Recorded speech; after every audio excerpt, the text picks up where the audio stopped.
Think about how often you use your phone, your laptop, maybe your tablet. All day, probably, right? But today, we're not actually diving into the big devices themselves. We're looking at something else. The things that make them work, the extras. We're doing a deep dive into the global electronics accessories market. All those chargers, cases, cables, and everything we're talking about today. It's based on this really detailed market analysis. It's called the Global Electronics Accessories Market Analysis 2021-2033, and it's from Cognitive Market Research. Exactly. And our goal here is pretty straightforward. We want to unpack, what are these accessories really? Why are they seeing such huge growth all over the world? And then what do the actual numbers tell us? Like who's buying this stuff, where, and how is this whole market, which is kind of everywhere, how is it changing? It's about getting a clear picture of this often overlooked but totally essential part of our digital lives. Okay, yeah, let's unpack that. Electronics accessories, that sounds pretty broad. What exactly falls under that umbrella? It is broad, you're right, but think of them as, well, essential bits and pieces. Peripherals, supplementary tools, things that basically enhance your main device or protect it or just help you use it better. So yeah, we're talking smartphones, laptops, tablets, audio gear, even gaming consoles. And the source lists the usual suspects, things you use constantly: chargers, power banks, all those different cables, headphones, so many cases, screen protectors, docking stations, adapters, you name it. They're really the support system for our main tech, aren't they? Okay, that makes sense. And this is where it gets really interesting for me. It's clearly not just about more people having phones, though that's part of it. What are the big forces driving this massive demand worldwide? Yeah, exactly. It's more complex than just device sales. Several big interconnected trends are really pushing this. First, just the overall growth in electronics used globally. We're all just using more tech more often, right? Which links to the second point. This rapid digitization happening everywhere. How we work, shop, learn, connect, it's all changing. And yeah, of course, increased smartphone penetration is huge. More phones mean way more demand for chargers, cases, earbuds. You know the drill. Plus, you can't ignore the massive shift towards work from home and e-learning, especially since, well, 2020. That created totally new, needs better webcams, noise-canceling headphones for calls, ways to charge multiple devices at once. And what's really key here is that these trends aren't just hitting, say, the US or Europe. They're driving demand everywhere in developed and emerging markets. Right, so all these forces combined, it means the market isn't just growing steadily, it's really taking off. Give us the big numbers. How big are we talking? Oh, it's substantial. Really substantial. So back in 2021, the global market was valued at just over $31.5 billion. But here's the projection. It's expected to jump to nearly $41 billion by 2025. And then looking further out, it's projected to soar past $68.5 billion by 2033. That works out to a compound annual growth rate, the CAGR, of almost 6.7%. That's pretty healthy growth over that whole period. It shows real sustained momentum. Wow, nearly 6.7%. Just think about how many chargers or screen protectors you personally have bought in the last couple of years. Now multiply that globally, it starts to add up fast. But where is this growth actually happening? Let's zoom in a bit. What's the picture like in North America? They're usually big tech adopters. Yeah, North America is currently the heavyweight champion here. It holds the largest regional market share. Their sales were around $12.5 billion back in 2021. And the forecast, it's set to climb to over $16 billion by 2025, and then more than double the 2021 number, reaching over $26 billion by 2033. Now, breaking that down, the United States is, well, unsurprisingly, the dominant player. It accounts for the lion's share of those sales. We're talking $10.2 billion in 2021, projected to hit over $21 billion by 2033. But Canada and Mexico are significant too. Canada was about $1.6 billion in 2021, heading towards $3.6 billion. And Mexico, starting smaller at $7.5 billion, is projected to hit $1.7 billion. So strong growth across the board there. Okay, so the U.S. dominance isn't shocking, but seeing that consistent growth in Canada and Mexico too, it really shows how universal these needs are becoming. Let's hop across the Atlantic. How does Europe stack up? Are we seeing similar trends or maybe some differences there? Europe is another absolutely huge market, definitely. Sales there topped $9 billion in 2021. And the projection shows it climbing steadily, reaching almost $11.7 billion by 2025, and then hitting nearly $19 billion by 2033. What's kind of interesting in Europe is the spread. You've got several big players. Germany leads the pack, over $1.5 billion in 2021, forecast to double by 2033. Then you have Russia, also quite large, projected to reach about $2.3 billion. The UK and France are very close, both around $1 billion in 2021, and both expected to grow significantly, hitting near $2 billion and $2.3 billion respectively by 2033. Italy and Spain are substantial too, around 0.7 billion each in 2021, with projections pointing towards 1.5 billion and nearly 1.3 billion dollars. And then you see contributions from many others, Sweden, Denmark, Switzerland, even Luxembourg showing growth. Plus, that rest of Europe category is really telling. It was over $2 billion in 2021 and is projected to hit almost $5 billion by 2033. So it shows broad-based growth across the continent, not just in the biggest economies. Right, that diversity within Europe is fascinating. Okay, let's shift focus to Asia Pacific, often seen as a tech powerhouse, massive population. What's the story for accessories there? Any hot spots? Asia Pacific is definitely a key region, and yeah, the growth trajectory is incredibly strong. Sales were nearly $6 billion in 2021. That's expected to jump to almost $8 billion by 2025, and then more than double from 2021, reaching over $14.4 billion by 2033. Now, country-wise, China and Japan are, as you'd expect, major players. China was about $1.8 billion in 21, heading towards $4.1 billion. Japan was around $1.3 billion, projected to reach almost $3 billion. But the really explosive growth story, if you connect it to the bigger picture of digitization, is India and the wider Southeast Asia region. India started at $0.84 billion in 2021, but is projected to hit $2.3 billion by 2033. That's very robust growth. And Southeast Asia as a whole, starting around $500 million, is forecast to triple to over $1.5 billion. It really highlights that massive digital uptake happening in these highly populated areas. More devices, more accessories needed. We also see solid numbers from South Korea, Singapore, Australia, Taiwan. It's a dynamic region all around. That growth in India and Southeast Asia really jumps out. It hammers home that point about digitization spreading rapidly. Okay, let's complete the world tour. What about South America, the Middle East, and Africa? Are we seeing growth there too, even if the starting numbers are smaller? Absolutely. The trend holds just on a different scale initially. Let's take South America first. The market there was valued at just over $2.1 billion in 2021. It's expected to reach nearly $2.8 billion in 2025 and then grow quite significantly to over $5 billion by 2033. So more than doubling over the period. Brazil is the largest market there, about $0.67 billion in 21, projected to hit $1.5 billion. Argentina, Colombia also showed decent growth. Then moving to the Middle East, it started about $1.17 billion in 2021, forecasted to reach about $1.46 billion in 2025, and projected to get close to $2.2 billion by 2033. Saudi Arabia is the clear leader there, responsible for a big chunk of that, reflecting their tech investments. Turkey, UAE, Egypt, Qatar also contributing. And finally, Africa. Now, this region has the smallest market size currently. It was valued at just under $700 million in 2021, so $0.694 billion. But it's projected to grow to nearly $1 billion, to 0.948 by 2025, and then hit almost $1.6 billion by 2033. So again, more than doubling. Key countries there are South Africa and Nigeria, but the rest of Africa category shows that growth is happening more broadly too. Yeah, those numbers, even if smaller to start, show really significant projected growth. It underlines just how global this whole trend is. Everyone needs chargers. So, okay, we've covered the globe, seen the numbers. What does this all actually mean for you, the listener? Why should you care about the market for phone cases and power banks? Well, I think this deep dive really shines a light on this kind of silent economic engine humming away behind the scenes of our daily tech use. It shows just how crucial these accessories have become. They're not just nice to haves anymore, are they? They're often essential for making the main device actually work well or last longer. You know, they've shifted from being optional extras to core components of the experience. And it also clearly connects those big global trends we talked about, digitization, remote work, smartphone growth, to very real, very tangible market expansion, billions of dollars worth, which I think leads to an interesting question for all of us to think about. If these accessories are so vital, what does that tell us about maybe the design longevity or the out-of-the-box usefulness of our main devices? Like phones and laptops, it's not just about the phone anymore. It's this whole ecosystem you need around it. That's a great point. So the big takeaway is clear. This isn't some niche market. The electronics accessories business is huge, it's global, and it's growing fast. And it's all tied into these fundamental shifts in how we live, how we work, how we learn, basically how we interact with the digital world. Exactly. And maybe a final thought to leave you with. Next time you're thinking about the cost of a new phone or a new laptop, try to also consider the cost and the importance of that whole ecosystem of accessories that goes with it. You know, the chargers, the cases, the headphones, maybe a docking station.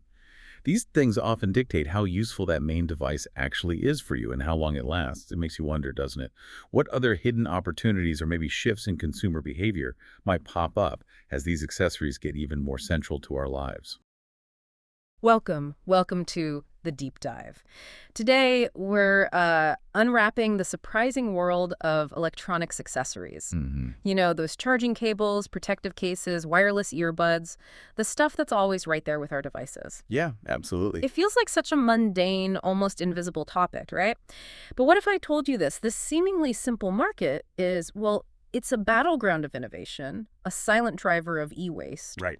and actually a surprisingly insightful reflection of our changing digital lives. It really is. So our mission today is to unpack exactly how something so ubiquitous can be so complex, so dynamic. We're pulling insights from a whole stack of articles, research notes we've been diving into. It's true. And this deep dive, I think it'll reveal what's truly fueling the significant growth in this market. Okay. And also the often overlooked challenges faced by both manufacturers and, well, us, the consumers. Yeah. And maybe touch on the transformative trends shaping the future of these products. It's a lot to consider for items we often just treat as disposable add-ons. Okay, so let's kick things off with the sheer scale. We know the electronics accessories market is seeing robust global growth. And that's mostly spurred by the widespread adoption of personal digital devices. I mean, we're talking about an explosion of smart devices. Yeah, everything. Everything from your smartphone, tablet, to laptops, wearables, even gaming consoles. But the real insight here isn't just, oh, more devices mean more accessories. It's how this proliferation kind of forces us into this digital management role. Precisely. Yeah, it creates a necessity for clever accessories, things that streamline our multi-device lives. Right. They're transforming from just optional add-ons to essential tools for digital survival, almost. Huh. Digital survival. I like that. Yeah, well, as consumers increasingly juggle multiple gadgets, we see a surge in demand for specific solutions. Think multi-device wireless chargers, Oh, yeah. Definitely need those. universal USB-C hubs, protective cases, advanced audio peripherals. It's all about making that multi-device juggling act just a bit smoother. Right. And beyond just us wanting this stuff, what else is really driving this market? Maybe like something from the tech giants themselves. Absolutely. Yeah, one of the most impactful drivers, surprisingly perhaps, comes from the tech giants themselves. Okay. We're seeing this strategic shift where they're phasing out in-box accessories. Remember when every phone came with a charging brick or earphone? I do, yeah. Seems like ages ago. Right. Now, Apple, for example, is just removing them from the packaging. And this isn't just about cutting costs. No. No, it seems more like a strategic repositioning of the accessory market. It basically offloads the accessory responsibility, you could say, onto consumers and pushes them into a higher margin aftermarket for those companies. That's a really powerful point. And the surprising part is how we as consumers have largely just accepted it, maybe even embraced it, Yeah. driven by wanting specialized things, maybe third-party solutions that fit our own needs better. Indeed. And if you connect that to the broader societal shifts we've all been through. Like remote work. Exactly. The widespread move toward remote work, hybrid offices, online education. These trends have profoundly redefined the utility of electronic accessories. How so? Well, suddenly, webcams, external microphones, Bluetooth keyboards, ergonomic laptop stands, they aren't just helpful anymore. They're pretty much essential home office tools now. True. Very true. We've seen brands like Logitech and Anker, for instance, experience a significant uptick in demand, post-pandemic. Right. And this surge isn't temporary. It seems like accessories for virtual communication, digital learning, they've truly cemented their position in companies and schools. Yeah. It's really changed how we think about what a necessary accessory even is. Okay, so we've got this booming market, our changing lives are driving it, but that begs the question, right? How are people actually finding and buying these things in such a crowded space? It can't just be walking into a store anymore, can it? Oh, not at all. Not primarily anyway. We're seeing brand influence and e-commerce penetration completely reshape how people buy. Like online. Yeah, think about Amazon flash deals that create instant demand or, influencer-led YouTube reviews that build trust and make you want something. Buyers now heavily rely on these digital touchpoints. Yeah, the reviews are huge. Definitely. It's a very active journey of discovery online now. And it's striking how quickly startups and these direct-to-consumer brands are popping up, like Bo in India or Aki internationally. Yeah, they're really leveraging sleek designs, affordable pricing, social media buzz. Yeah. They're challenging the established players quite effectively. How are they doing that? What are the tactics? Well, they're using things like exclusive online launches, limited edition releases, even these sort of gamified product drops. Oh, right.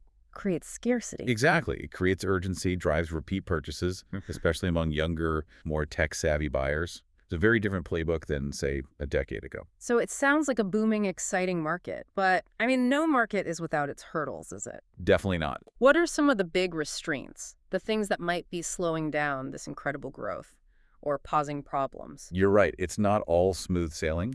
The first major challenge is probably low product differentiation. Meaning everything looks the same? Kind of, yeah. Yeah. Especially in categories like phone cases, USB cables, basic charging bricks. Design and function converge really quickly. Okay. And the consequence of that is, well, intense price wars, reduced margins for the manufacturers, and even brand dilution. Plus, you have all these white label and unbranded products, often imported from low-cost regions, just flooding marketplaces like Amazon with cheaper alternatives. Right. So the good brands struggle. It makes it incredibly difficult for premium brands to defend their pricing unless they offer something truly innovative or have a really strong design appeal. That makes perfect sense. And it gets even more complicated when you add in compatibility issues. Right, absolutely. OEMs, the original manufacturers, they're rapidly changing device setups, like getting rid of audio jacks for USB-C or switching from Lightning to MagSafe connectors on iPhones. Exactly.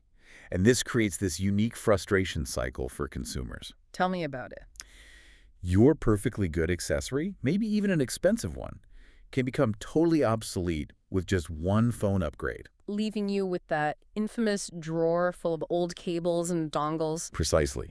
A drawer of incompatible tech. And it's not just a pain point for us.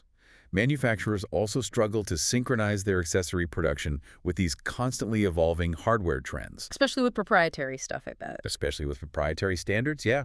It can lead to increased returns for retailers, a lot of unsold inventory. It's a real logistical nightmare for them. And then there's the whole environmental angle. This market, kind of ironically, is a huge contributor to e-waste. It really is. So many accessories have short life cycles. They wear out, get damaged, or just don't fit the new phone. I know I've got that drawer full of old charging cables, mismatched dongles.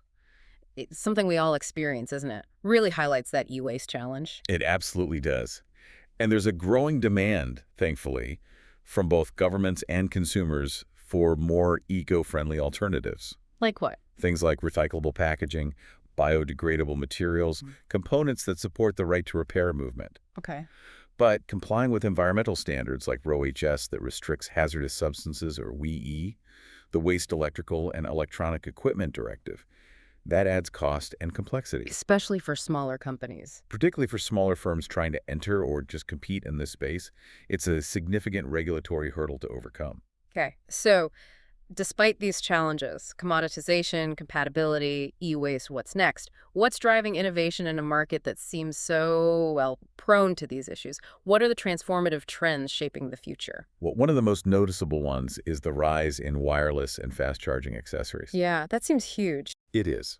Consumers now expect their devices to support tech, like Qualcomm Quick Charge, USB PD, or MagSafe-style wireless charging, even in mid-range products now. Right, not just flagships. Not just flagships anymore.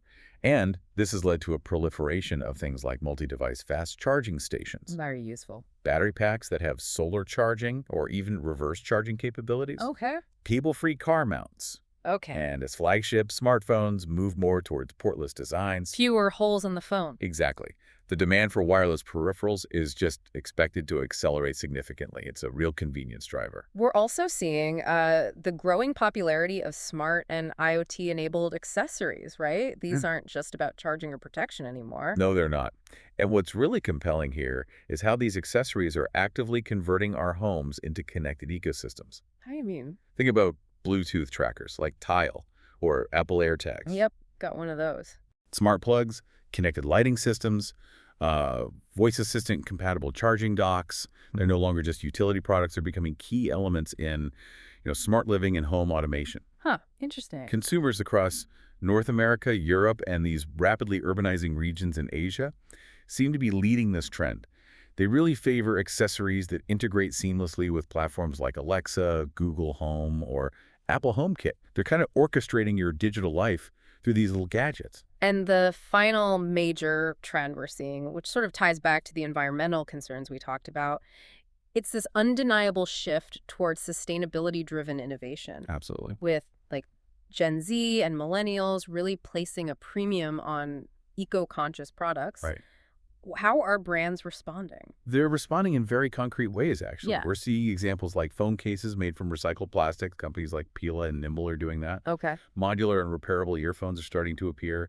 Biodegradable packaging is becoming more common. Some brands are even adopting carbon-neutral logistics. Wow. Even the big guys. Yeah, even mainstream players like Logitech have pledged to reduce their carbon footprint through, like, responsible sourcing and closed-loop manufacturing systems. Right. It's definitely not just a niche thing anymore. It's becoming a core brand pillar for many. So, okay, pulling all this together, the growth, the challenges, the innovation, what does this all mean for the actual companies, the big players, the new kids on the block? What's the competitive landscape look like? Well, the competitive landscape is it's a really fascinating mix. You've got the global giants and these nimble disruptors. Right. So tech brands like Samsung, Sony, LG, Panasonic, they continue to lead in hardware-integrated accessories. Yeah.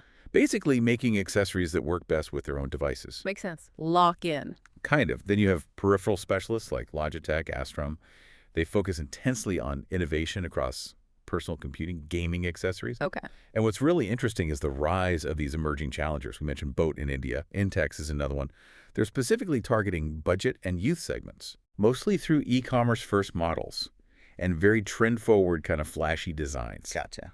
So ultimately, the industry's trajectory is marked by, well, rapid innovation, definitely growing regulation, and that undeniable consumer demand for personalization and sustainability. It's a very dynamic dance. Wow. Okay. From something we barely think about, like a charging cable, Yeah. we've covered so much detail in this deep dive. Yeah, it's pretty involved. It really shows how dynamic this market is and how much thought actually goes into even the smallest products we use every single day. Indeed. And it leaves us with an interesting thought maybe for you, the listener, to consider. Okay. Considering the rapid evolution of devices, phones changing every year and this accelerating drive towards sustainability and smart integration, how might your relationship with accessories change in the next, say, 5 years? Will accessories become even more central to your digital life? Maybe they'll be the primary interface for certain smart functions. Or the opposite. Or will devices evolve to completely eliminate the need for many of them altogether? Truly embodying that portless future we talked about. Something to mull over.